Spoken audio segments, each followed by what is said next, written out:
Can you believe we're already at week 4 of the college football season? I mean, there's only 13 regular season weeks in the college football year, so the fact we're already at week 4, if you're a big college football fan like me, is a little bit depressing, but got to live in the present, got to live in the now, and we do have a full slate of games on tap for tomorrow.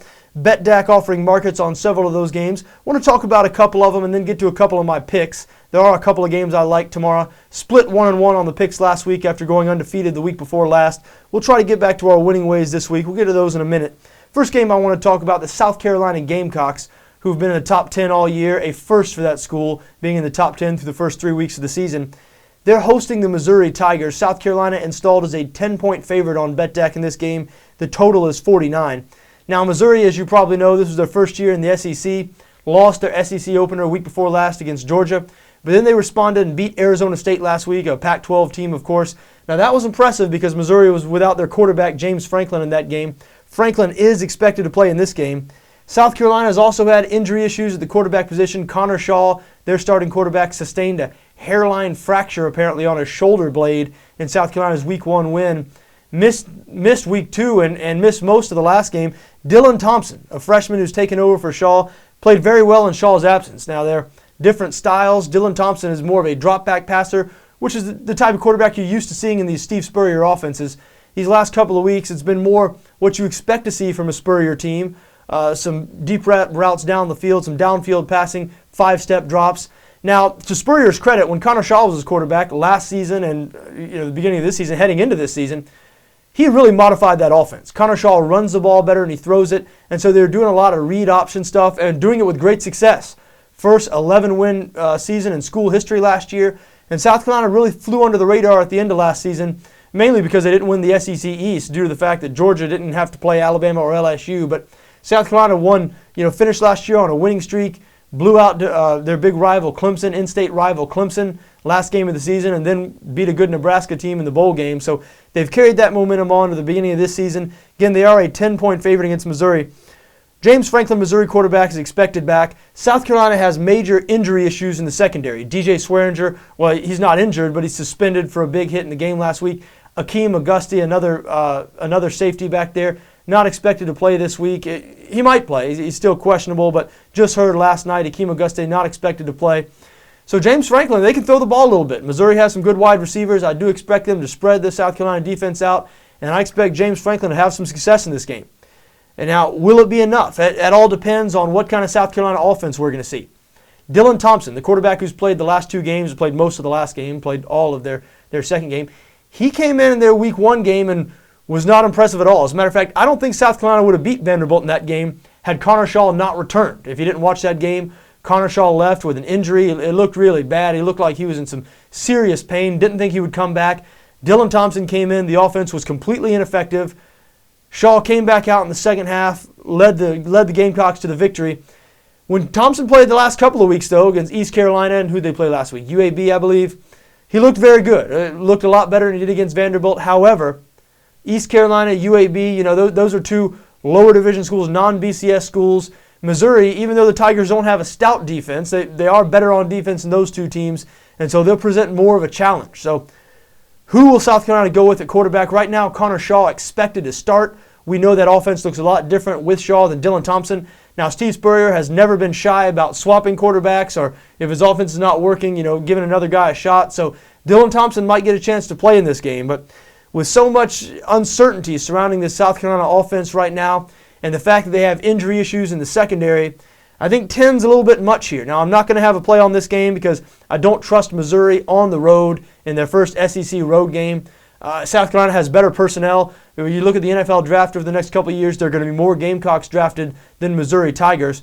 Also, James Franklin missed the last game with an injury, and there was some question. Apparently he could have played in that last game if he had taken a cortisone shot. His coach, Gary Pinkel, said after the game, sort of threw him under the bus, said Franklin chose not to take that cortisone shot, did not want to play through it.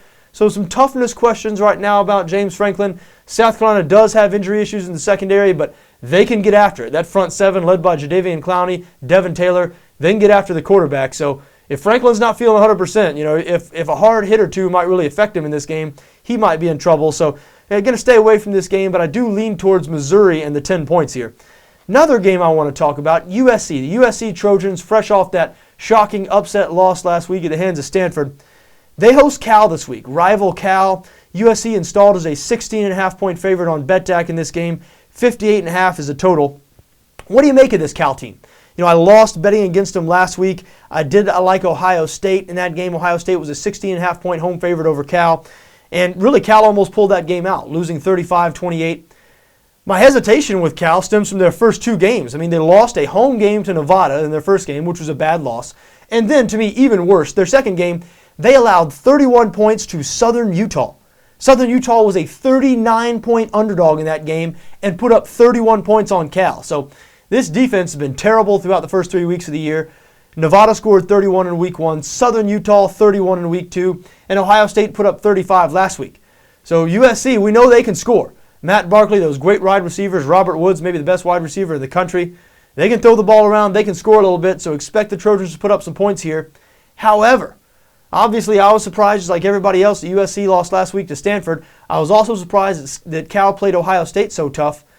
And USC, since Lane Kiffin has taken over there, USC's main problem, they have been soft, really soft. It's been surprising since Monty Kiffin was, longtime great defensive coordinator. Lane Kiffin's dad, of course, Monty Kiffin brought in to coach that defense. Really hasn't done a very good job. Now, I know a lot of it has to do with personnel. USC, 10 fewer scholarships and the people they're playing against.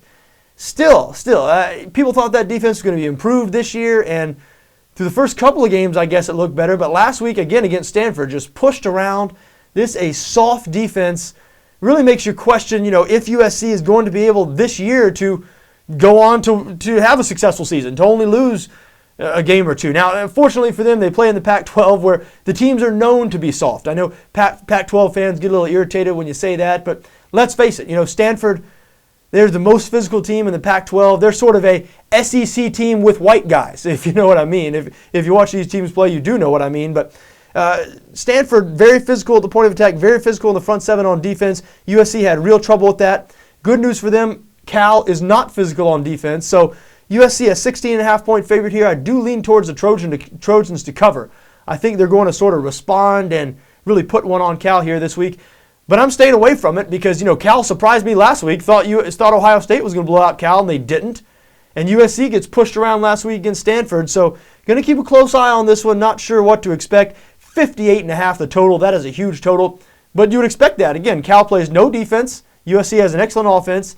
And the Trojans, once again, they appear to be soft on defense this year again. So Cal doesn't have a great offense. Look for them to put up some points, though.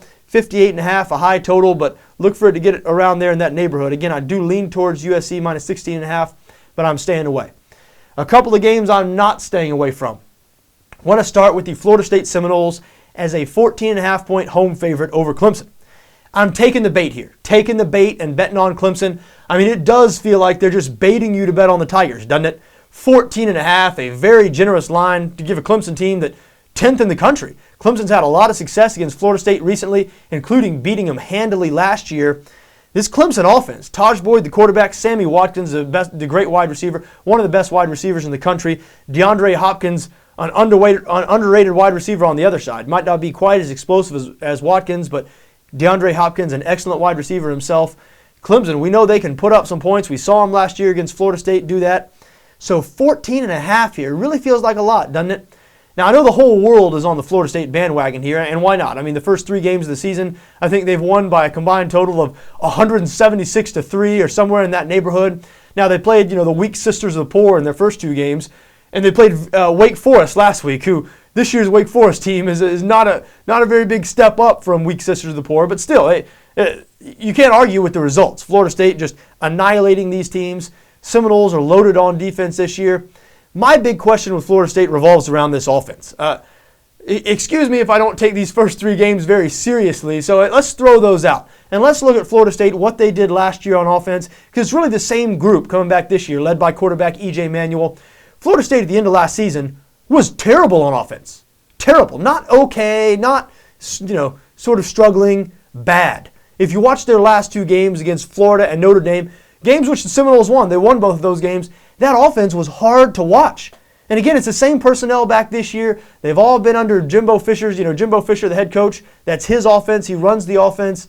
The players have never known anything but Jimbo Fisher's offense, so they know the system extremely well. And again, I'm just not a believer. Based on what I saw last year, I do not believe this is a very good offense. What I put absolutely no weight in what I saw the first 3 weeks because the teams they played were absolutely outmanned.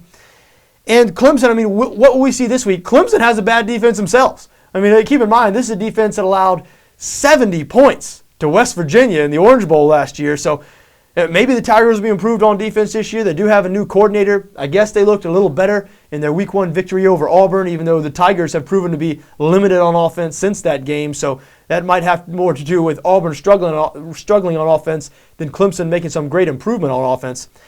However, listen, I know Clemson not a great defense, so Florida State offense might be able to get some things going. And I know Florida State has good defense, but are they really going to hold down this Clemson offense the whole game? I think Clemson's going to put up at least 17 or 20, and Florida State might win this game, but 14.5? Again, I'm taking the bet.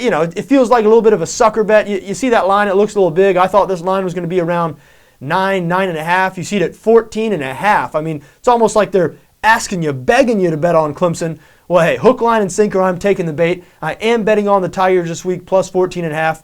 We'll see how it treats me. The other game I like involves Notre Dame. The Notre Dame Fighting Irish, a 5-point home favorite over Michigan. Now, I've bet on Notre Dame twice this season and won both times. Bet on them Week 1 against Navy, bet on them last week. Can't remember the last time I bet on Notre Dame twice in the first 3 weeks of the season. Almost never happens. Normally, the Irish are a great team to fade because they're a great public team. They have fans all over the country. Everybody who's Catholic in America, it seems like, or everybody with any Irish blood in them turns out to be a Notre Dame fan. So people love betting on Notre Dame. People love watching Notre Dame. Therefore, it's usually a good idea to stay away from the Irish. I think 7 out of the last 8 seasons they've had losing ATS seasons, losing seasons against the number. However, I do like Michigan this week. Notre Dame a 5-point favorite in this game. Notre Dame an impressive win last week against Michigan State, 20-3. I think that's a large reason why they're favored by so many this week, 5 points over a Michigan team that was top 10 preseason. Now, Michigan was embarrassed by Alabama in Week 1. They almost lost to Air Force in Week 2. They blew out an overmatched Massachusetts team last week. But Michigan, a tough start to their season. And Notre Dame, 3-0. The buzz is building. They're in the top 15 now, the national rankings. But that win against Michigan State last week, the 20-3 victory, hey, it was impressive. I liked Notre Dame in that game, so I was happy to see it. I was rooting for them.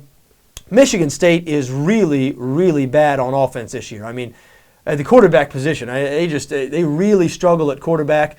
I look for Michigan State to play a whole bunch of low-scoring games this year. And Notre Dame is a lot better in the defensive front seven than they have been in the years past. They still have problems in that secondary, problems that Michigan State was not able to exploit. Notre Dame did lose their starting safety in that game, so expect Michigan, who had a lot of success last year attacking this Notre Dame secondary, and Denard Robinson hadn't had much success attacking anybody through the air throughout his career, but he had success last year against this Notre Dame secondary, so I expect him to have some more success this year. And even though that Notre Dame front seven has improved, I don't look for them to do the same thing that Alabama did to Denard Robinson and just shut him down. I do look for that Michigan offense to have some success this week against Notre Dame. And Notre Dame, they're limited on offense. They have a couple of good running backs, but the quarterback position, a question for Notre Dame. Everett Golson, Tommy Rees might get some playing time in this game. Everett Golson's been their primary quarterback so far this year and just doesn't throw the ball all that well. I mean, I guess he's not bad. Serviceable would be a good word, but Notre Dame, not a great offense, certainly not explosive on offense. I actually expect the Michigan Wolverines to go into Notre Dame and pull out a win this week. So maybe a bet on Michigan on the money line might not be a bad idea. I am going to take the points. As I've said before, anytime I'm betting on underdog with the points, I know sometimes the money line, the odds are better. It's more money. It makes it look a little sweeter. But anything that makes bets harder to win, I'm not in favor of. These bets are hard enough to win anyway. So don't get greedy. Take Michigan in the points. You might be happy in the end if Notre Dame pulls out a close one. This series is known for close games, so this one might go down to the wire also. So there you have it. Clemson plus 14.5, Michigan plus 5. I wish you the best of luck on whatever you decide to do tomorrow, as long as your interests don't conflict with my interests.